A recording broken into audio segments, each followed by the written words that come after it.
এই মুহূর্তের বড় খবর, বরজলা কেন্দ্রে জনপ্রিয়তা হ্রাস বিধায়ক দিলীপ দাসের। টিআরপি বাড়ছে কংগ্রেস নেতা সৃষ্ট মোহন দাসের। দাবি সাধারণ মানুষের।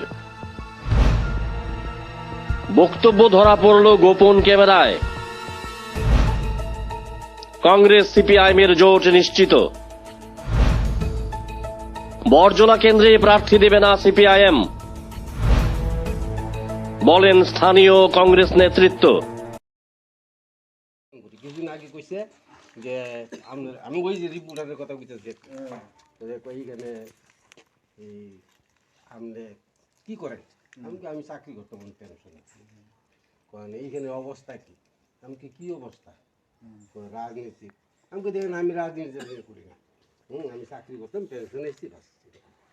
তো এইখানে বিজেপি দিলীপ দাস কিরকম কথা? আমি দিলীপ দাসের চেহারা বুড়ের সময় নাম শুনিয়া দিছে, তার চেহারা দেখছে কিনা মানুষ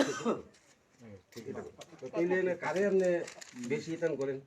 কংগ্রেসদের থেকে কেটাই কিন্তু সৃষ্টিমন রাজবাবু আছে, চাইনিজ যতটুকু প্রভাব দিলীপ দাস বর্তমান রূপ ইয়াত এই প্রভাব নেই, অন্তত নতুন নগর আমার এই সেক্টরে।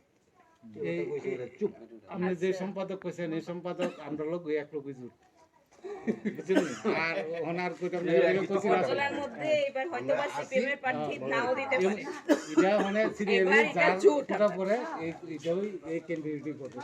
সিপিএম কংগ্রেস হলো কংগ্রেস, অসুবিধা নাই, আমি যেটা কোনো সমস্যা নাই, আমি চিনি, আমি ভালোই জানি, আমি খবর রাখি সবই। এইটাই এই ওখানে তো আর ধরে আর কিছু নাই। এই